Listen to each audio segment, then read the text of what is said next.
Good morning, students. Today, our lecture will be on the Lotus poem, and it's a sonnet written by Toru Dutt.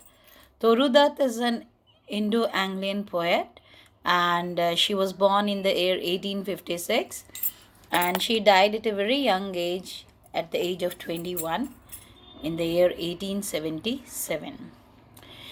Actually, she belonged to an Indian family, but her family had adopted a Christian religion, and her poetry you will see the massive influence of Western and Indian culture.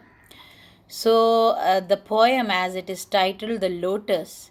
So in the Lotus, in 14 lines, in first 8 lines, that is octave, she keeps the problem because love, goddess of love, she comes to Flora and asks for a flower which is having the qualities of the lily and rose, because between the bards there is always a conflict. Some of them consider rose to be the flower which is the most beautiful and having all the qualities, all the virtues, and some of them consider lily to be the stately flower. So the goddess of love, Aphrodite, she comes to Flora, the Roman queen of flowers and fauna, flowers. She comes to Flora asking for flower which is having the qualities of both the flowers. So here, students, you see, the significance, yeah, of what you say, Indian culture, um, because because you have seen most of the poets, English poets, they have always, very in a very grand way, and they have described beauty of rose and lily, but none has described about the beauty of lotus. So here we see the influence of Indian culture on her, though she had adopted Christian religion, but she had massive influence of Indian epics on her, and that we will find here. So, see, I'll just read out the sonnet to you. I have given the sonnet, original sonnet to you. Love came to Flora asking for a flower. That would of flowers be undisputed queen, the lily and the rose, because they both are the contenders. Long, long had been rivals for that high honor. Bards of power had sung their claims. The rose can never tower like the pale lily with her Juno mane. But is the lily lovelier? Thus between flower factions rang the strife in Psyche's bar. Give me a flower, delicious as the rose, and stately as the lily in her pride. But of what color? Rose red? Love first chose, then prayed, no lily white, or both provide, and Flora gave the lotus, rose red, dyed, and lily white, the queenliest flower that blows. So she has made lotus the queen of all the flowers. So here I have given you the note, so just follow it. So love comes to Flora asking for a flower that would of all flowers be undisputed queen. The lily and the rose long, long had been rivals for that high honor. Bards of power had sung their claims. The rose can never tower like the pale lily with her Juno mane, but is the lily lovelier?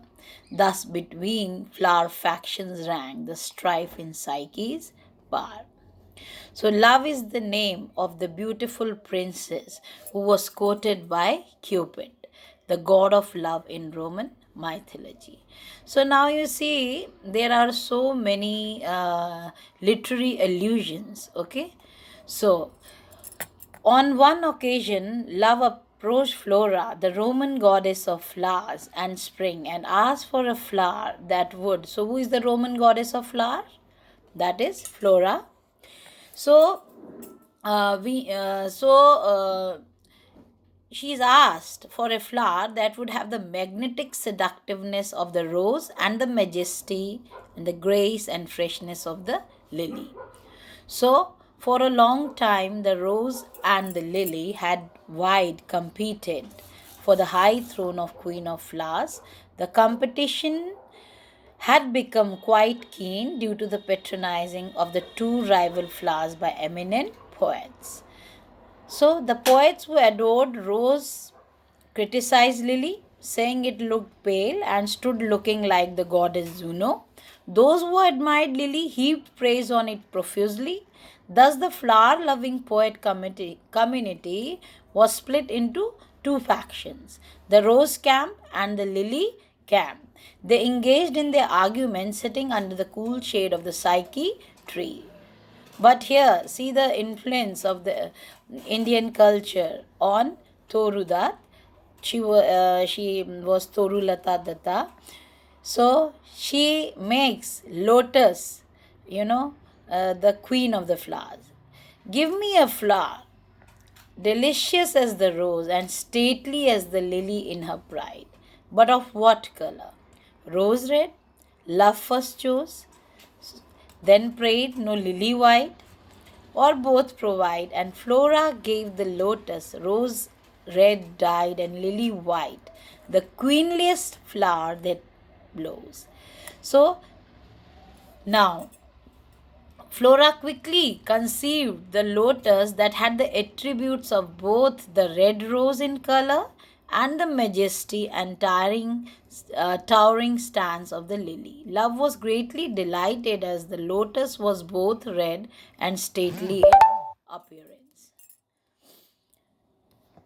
So, students, you must have understood this sonnet. See, in the first 8 lines, that is from love to the flower factions rang the strife in Psyche's bar. She is giving. She is giving us the problem because love is asking Flora, the queen list of the flowers. Okay, so the problem is kept that who is more beautiful, whether it is rose or lily. So it is decided in the sestet, the last 6 lines. So Flora gives, the queenless flower, that is the lotus. So you can see the remarkable influence on Toru Dutt of Indian culture on her. Thank you, students. Thank you for your patience. And tomorrow we shall continue with the same poem. I'll be giving you the critical notes on the same poem. Thank you.